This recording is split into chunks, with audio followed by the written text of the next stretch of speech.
Well, hello there. This is Kathy Crow, and this is not the Crow Cottage. It is the Crow Apartment, and it is echoey, and it's not the day I normally do this. And I am only going to be on here for just a few minutes. Really, I just wanted to show you the Give It a Whirl die. It's a really fun one. You're going to really like using it. And all of my usual friends who are joining me probably aren't going to be here. This is a Saturday. This is not a day that I would normally do this. And I keep looking out the window because I know my wonderful husband is going to come home with the laundry any day, any minute, any day, yeah, any minute. And then I will be done because he's already been working a lot on a Saturday on household jobs. And that's just apartment life. It's different. And normally I would be doing the laundry. Temporarily, he is doing it, and I'm very happy that he is. But he's not here. I do see that somebody is moving into the apartment. It seems like there is a U-Haul out there all the time. It's a pretty big apartment, and we are really enjoying it. It's been a great spot for us. But I am having a hard time getting my camera angles to really work on this. So anyway, until we get into a house, I think things are going to be awkward, and I'm going to just have to learn to live with it. So the card that I'm making today, I can kind of wander around this room, even though, let me check my lighting and see if I can get a better light source going. And I forgot, I should probably try to find me online too.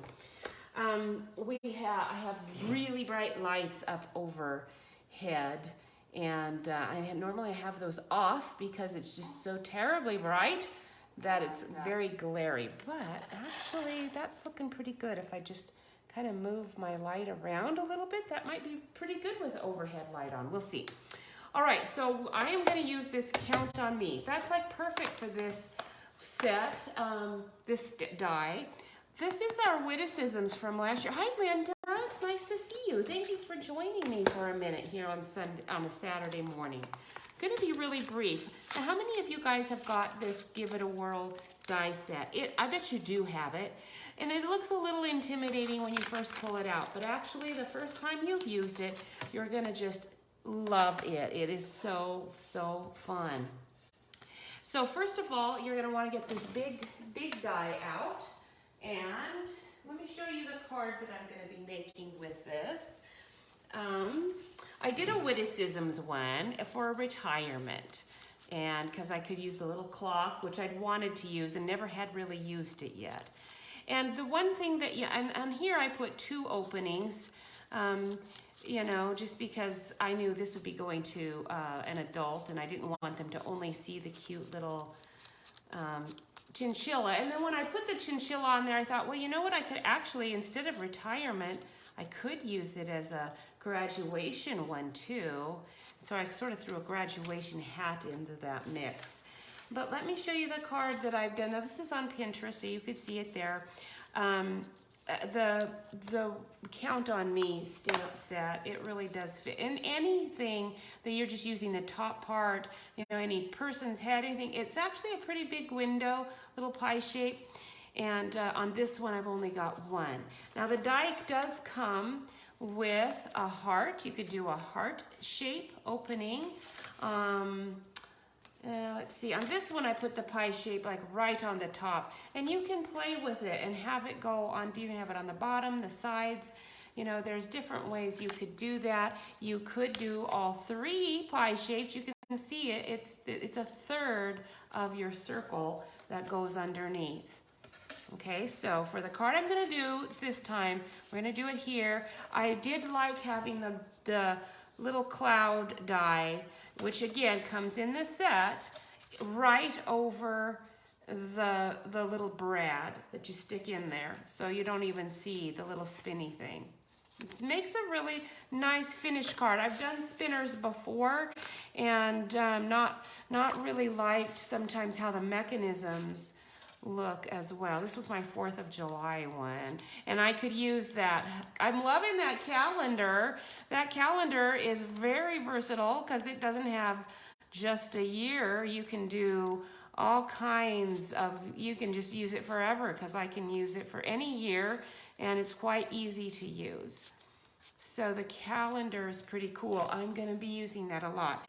The only thing you need to know about this set is this little circle. Once you've cut it out of your card, you're going to always want to match this up. And then you can put your opening anywhere as long as you've matched this circle. You can put it anywhere on your card. And you get this one, you get this one. You can do a regular stitch circle, and I got these because they are stitched. I do have a cutting machine, and I can make a lot of these things with that, but frankly, they don't come out nearly as nice most of the time, and they are not stitched. When they are stitched, my cutting machine doesn't do stitched nicely. It does holes, not really stitched. So let's go ahead and get started. I'm just using a regular card base that was 4 1/4 by 8.5, scored at 4 1/4. That's my white card base. And then I got out some old DSP. Now, I don't know if you, like you, when I find Stampin' Up! Has done a DSP that's like one of my favorites, like this buffalo check, I always buy a bunch.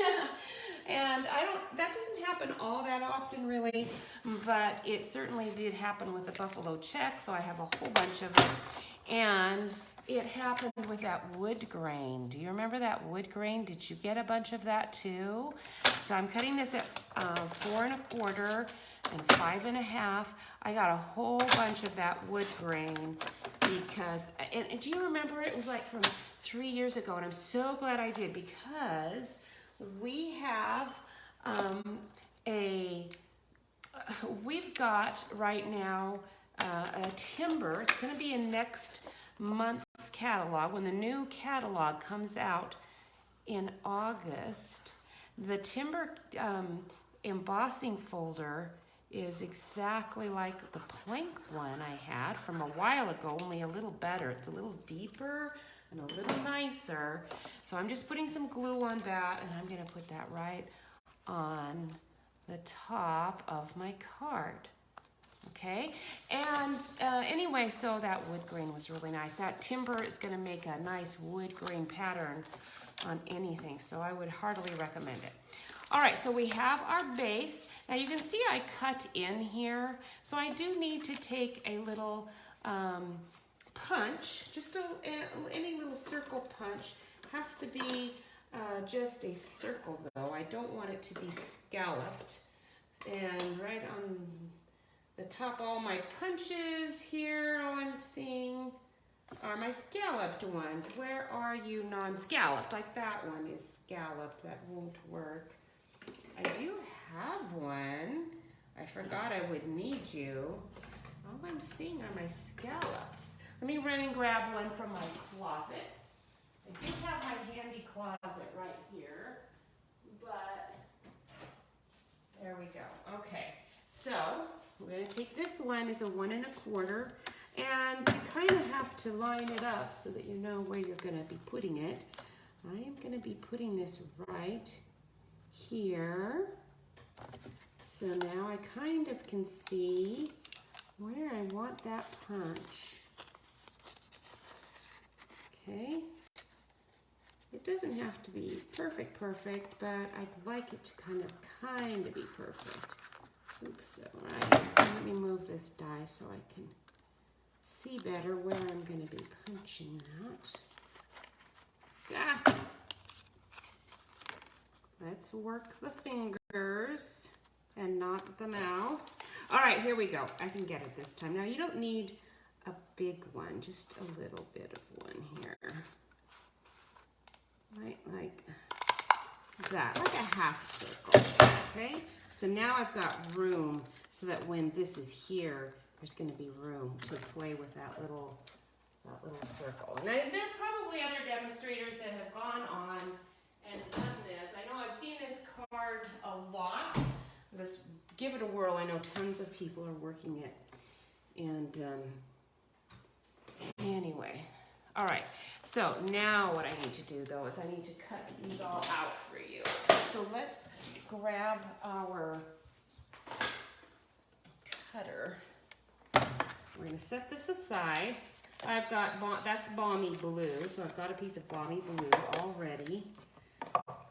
And I'm gonna just cut a piece of Balmy Blue with this. There you go. Ooh, I know it's loud. I apologize. That's kind of the nature of things. All right, so we have our Balmy Blue. I'm going to cut another one because I want to make a little pocket. That's going to just make it a little easier for me to, I don't have to.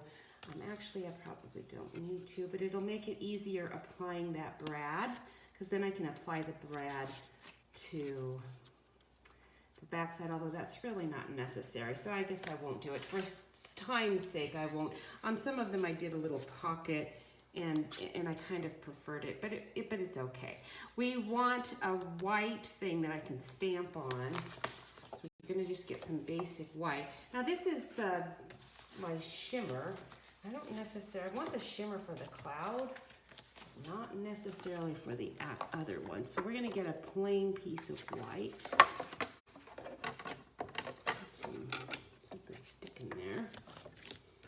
And there's your wheel. We'll cut our wheel out.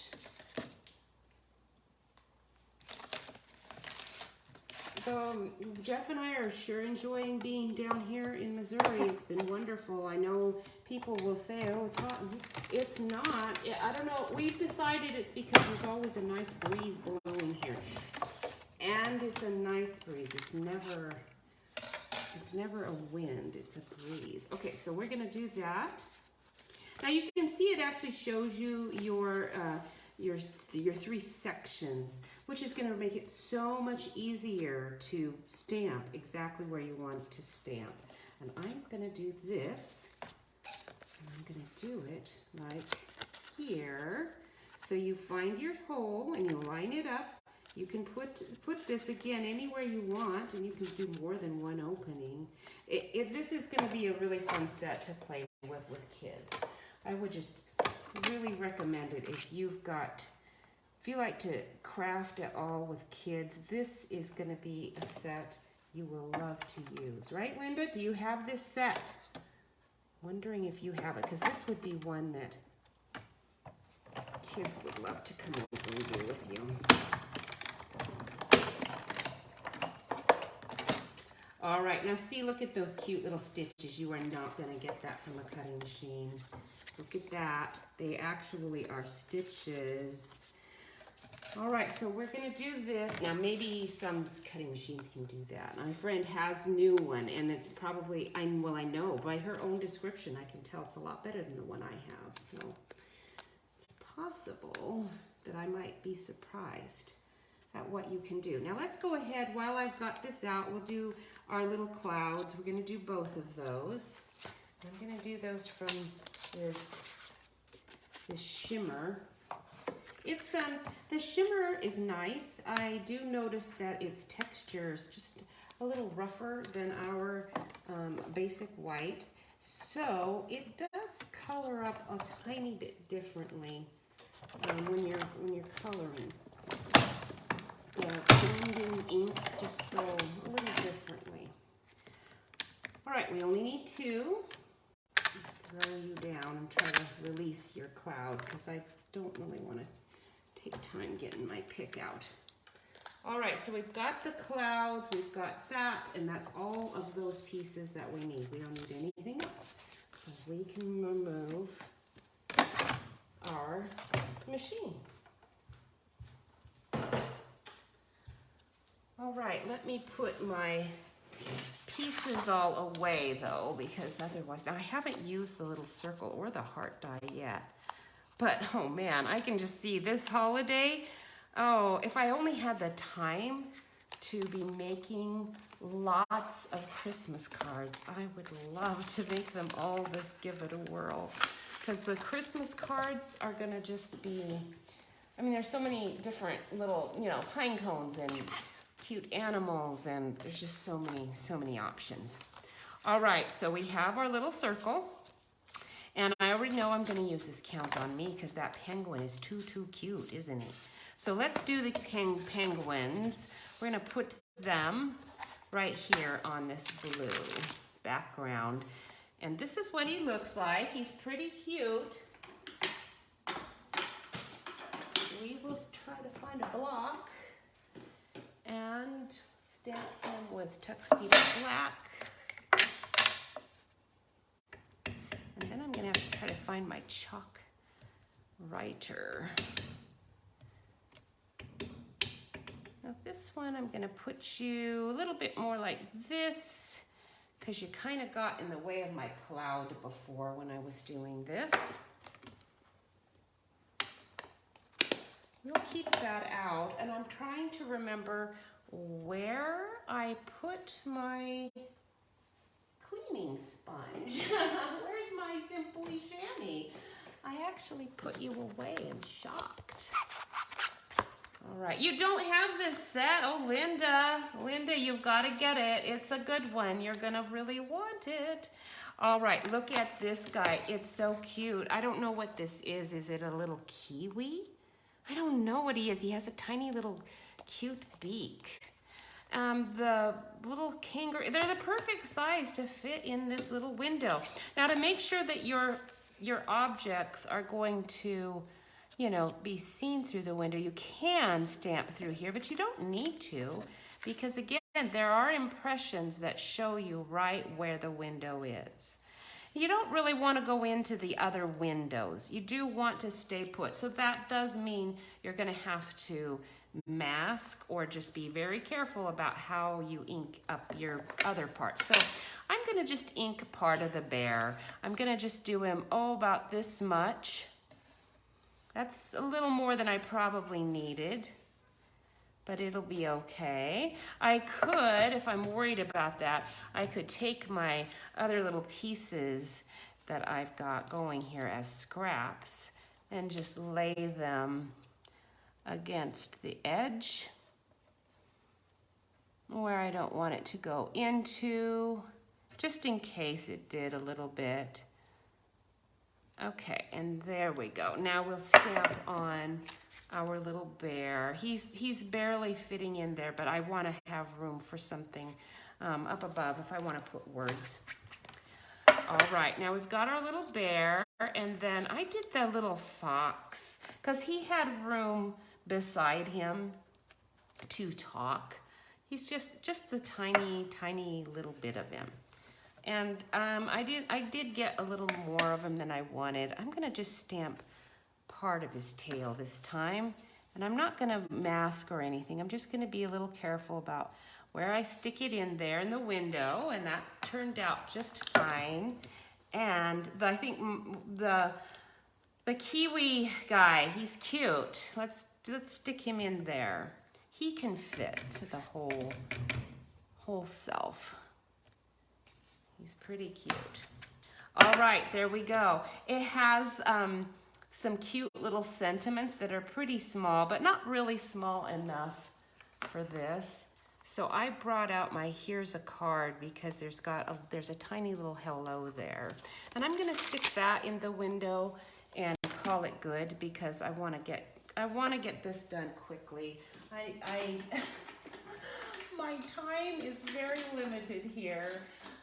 With Jeff and I in the apartment, we're kind of like right on top of each other. And so we are gonna be here a few months, you know. The house that we have put an offer on has a lot. I mean, we're talking a lot of work that has to be done on it. So we're gonna be here a while. Hello there. All right, so I will do the other sentiments later. You can see how you have room to do them. And there is in our celebration that's coming up in just, what is it now, a week and a half or so? I can't believe how quickly this month has gone. I need to stamp my cloud. One of the clouds needs to have something on it. So we've got a hello there, but I don't want to do another birthday one. So let's grab this cloud out. And what have we got?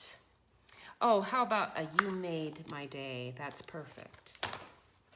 Okay, we'll put that on the cloud. Oh, there you go. Very cute. So when Jeff is home, I don't like to, I'm already doing so much stamping. When he was working all the time and gone all the time, he didn't realize how many hours a day I spend doing this. So now that he's home all the time and sees it, and he wants me to be spending time with him, which if he was stamping with me wouldn't be a problem. But since he's not stamping with me, it's like, well, what are you doing? I'm stamping. Well, anyway, so I don't really want to make him have to do it when he comes back from the laundry. He's gonna come in and wonder, who are you talking to? This is my little thing of Brad's. If you're a longtime stamper like I am, you probably have a cute little container like that. And I'm getting a little blue Brad. It doesn't really matter whether it's blue because it's gonna just be covered up anyway. But we'll try to be consistent. I can color this later. I am not gonna take the time right now to color all, oops, I stuck it in on top, that's no good. See how easy it is to go together though? So of course I would color all of these images before sticking it in here, because I would not want to color this. I'm not gonna get this whole card assembled because I'm just showing you how easy it is to do. So because I am gonna do that, I am not gonna even stick my cloud on there. This cloud's gonna go up here.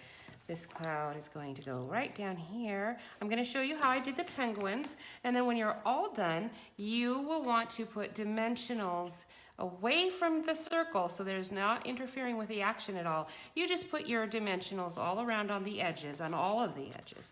And you just stick it right here on your card. I took my little extra piece of DSP and tucked it in, tucked in a piece right there so that it conceals where that little finger part is, okay? All right, so that is how this card goes together. Now real quick, before Jeff comes back, let me show you what I did with the penguin. If I can find my chalk marker, where are you? And where did I put you? I always put things in different places, which is not at all helpful to me because then I can never remember where did I put it last. I have like so many different things. Nothing in the apartment is really where I would normally be keeping it. So I'm really having a hard time finding things.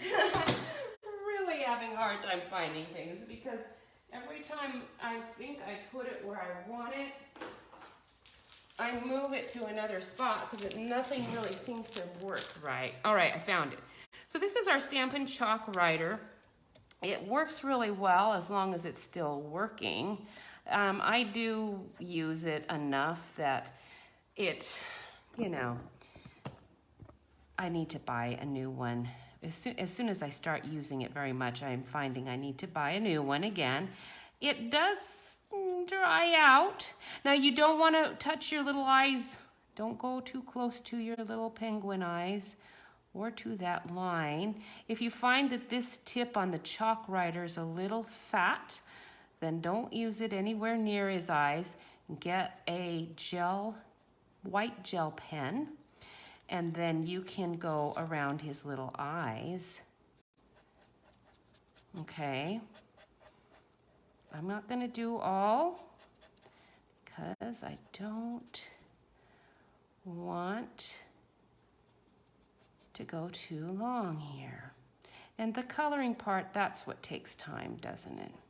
All right, so I'm just going to show you a tiny bit here what I'm doing, and then I'm going to stop. I'm going to get out, this is a number 8.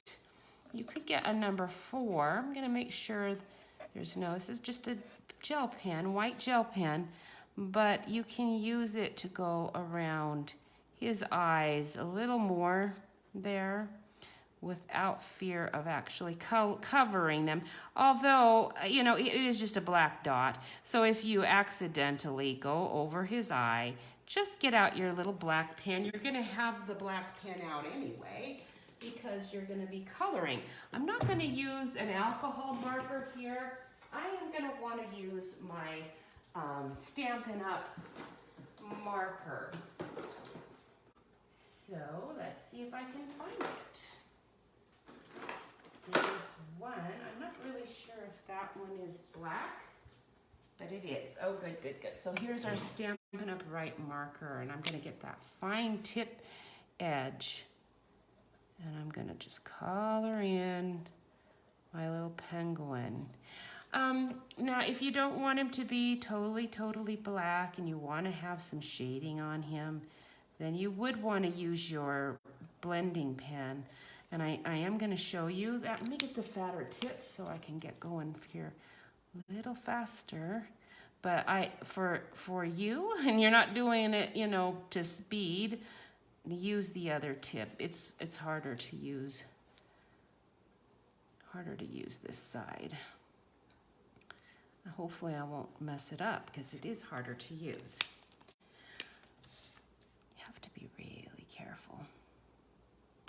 And I do kind of like having some highlights there. Because I'm doing it on blue cardstock instead of white, you know, the highlights wouldn't look good anyway. They would be blue.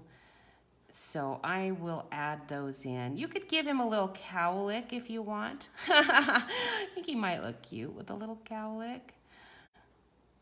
I don't know. They certainly, for such little guys, they have quite the personality. So I'm giving him a little cowlick. All right. My curling iron is up for sale. I am not going to be needing my curling iron, and I am not sad at all. I told my husband, okay, I did it one time for church as a test to see whether my hair does not stay curled anyway. It's so straight that even back in Washington State, where it was very dry, no curl ever stayed. So anyway, this is Calypso Coral. Any orange will work. All right, so I didn't do his little hands because you don't want those to be too terribly dark if you do want any highlighting. So let me see if I can find my grays. We're gonna grab a smoky slate, a light smoky slate. Give it a try. I don't know that it's such a small piece of arm. And even with a bullet tip, it goes pretty fast. We'll see what we can do here. I don't really want to lose all of my balloon string in his blackness, okay? Because, I mean, it would just all be a big blob. So we're going to just do that, and then I'm going to outline it a little bit with my pen right on top. And try. There we go. So I didn't do it a lot. I just kind of, you could use a pencil, and you can kind of see, but I think I would just stick with, if you want to really see things, just stick with your alcohol pen. You could use the dark one. You could use your gray granite, but it doesn't look quite as black, you know? So you can see his little lines of his hands better with this dark smoky slate. So you can go over it with your blending pen like that. And then you can use your marker. Now they don't blend, so you're not at all going to blend. And you can go over the top of your alcohol marker with this marker, but again, like, it's not going to blend at all. So you're basically treating the smoky slate underneath. It's just your highlight color, kind of, is what I'm going for here. So this is just another way of getting these guys to be a nice dark color. You could emboss him with black embossing powder, and I think that might be really cool. He's not going to be very friendly to cut out, although let's have a look at him. Yeah, this one does not have a die. So if he had a die, it would be sweet, but he doesn't. So I'm going to just go ahead and color him all in and just leave his arms a little bit sketchy, kind of, so that I can see his little hand. One thing you can do to make sure his little hand stands out a bit more is get a really small, let's see, are these all number 8s? I thought I had a number 6. Here's a number 5 gel pen, and that's gonna have a real small tip, and you can just put little tiny highlights on his head, on the top of his little hand, and then that gives him just a little bit more where you can actually see his little hand. And then the same thing with your balloon. Okay, now with the balloon, what I did is I took my darker color. I was using pink with this one, and you know, Highland Heather or Purple Posy. I don't remember which, because this is actually Purple Posy this is on. And I colored it with the darkest, the pink first, and then the purple stripes I just put on. Then I just did my little gel pen to add that. So if you are not trying to change the color of your balloon too much, it's going to look a lot better when you're coloring on cardstock. Just kind of stick with the color that you are working with. So in this case, I wouldn't want blue. I probably will just go with leaving them blue and adding white stripes to them, and maybe a dark blue, really fine stripe. Okay, so that's what I will do with this. Again, I'm not going to show you the whole thing because I don't want to take more time on Saturday to do it. But don't you think that's going to be cute when I get it done? This ended up being a really cute card. And let's grab the little hello there guy over here. He's going to have a little cloud on him because the penguins are floating up to say hi. And that is that. Oh, good. I am so glad. I'm going to flip this up and we will say goodbye until next week. Oh, I'm really bright because I put those bright lights down. So it's like I've got a halo. I'm not a saint, okay? It's pretty funny because, anyway, I hear Jeff, so I'll see you later. Bye-bye.